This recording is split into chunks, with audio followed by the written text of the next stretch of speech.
আর এই মুহূর্তে যে খবরের দিকে নজর রাখবো, নিহত হয়েছেন শুভেন্দু অধিকারীর আপ্তসহায়ক। আরো একবার আপনাদেরকে জানাবো, মধ্যম গ্রামে চন্দ্রকান্ত রথকে গুলি করা হয়েছে, হাসপাতালে নিয়ে গেলে মৃত ঘোষণা।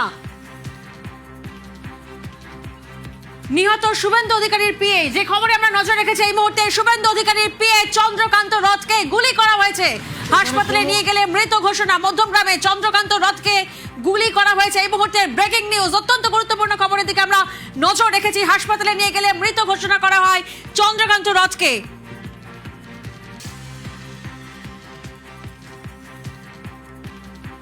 এই মুহূর্তে যে খবরে আমরা নজর রেখেছি, নিহত শুভেন্দু অধিকারীর পিএ চন্দ্রকান্ত রথকে গুলি করা হয়েছে।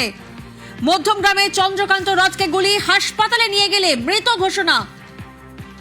জিয়াউল প্রতিনিধি আমাদের সঙ্গে রয়েছেন। জিয়াউল, কখন এই ঘটনা ঘটে, কিভাবে এই ঘটনা ঘটে, কি জানা যাচ্ছে?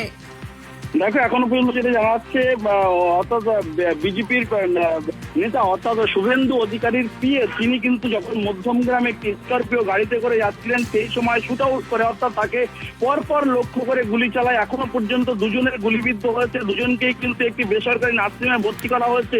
কিন্তু এই ঘটনা জাতীয় সড়কের উপরে কিভাবে এই গুলি পরপর গুলি চালায় এবং কে বা কারা গুলি চালিয়েছে এখনো পর্যন্ত প্রশ্ন হয়। দুজনকেই কিন্তু আশঙ্কাজনক অবস্থায় এই মুহূর্তে মধ্যম গ্রামে একটি নার্সিংহোমে ভর্তি করা হয়েছে বলে যথেষ্ট উত্তেজনা ছড়িয়েছে। কে বা কারা এই গুলি চালালো এখনো পর্যন্ত প্রশ্ন হয়। কিন্তু যেটা জানা যাচ্ছে, শুভেন্দু অধিকারীর পিএ, তিনি কিন্তু চন্দ্রনাথ রথ, তাকে কিন্তু লক্ষ্য করে গুলি চালায়, পরপর গুলি চালায় দুষ্কৃতীরা। এখনো পর্যন্ত এই গুলিবিদ্ধ হয়েছে দুজনকেই কিন্তু মধ্যম গ্রামের একটি বেসরকারি নার্সিংহোমে ভর্তি করা হয়েছে। ফলে এই ঘটনা যথেষ্ট উত্তেজনা পরিবেশ তৈরি এবং জাতীয় সড়কের ধারে, অর্থাৎ একেবারে জাতীয় সড়কের ধারেই কিন্তু সেখানে পরপর লক্ষ্য করে গুলি চালানো হয়।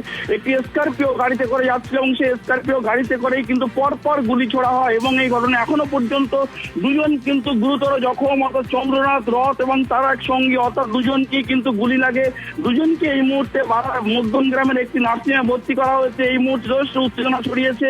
কিন্তু কে বা কারা এই, অর্থাৎ একেবারে শুভেন্দু অধিকারীর অর্থাৎ পিএ কে, অর্থাৎ এই চন্দ্রনাথকে গুলি করলো এখনো পর্যন্ত স্পষ্ট নয়। কিন্তু একেবারে তারা যখন মধ্যম গ্রাম চৌমাথার কাছে যায়, সেই সময় কিন্তু পরপর গুলি চালায় দুষ্কৃতীরা।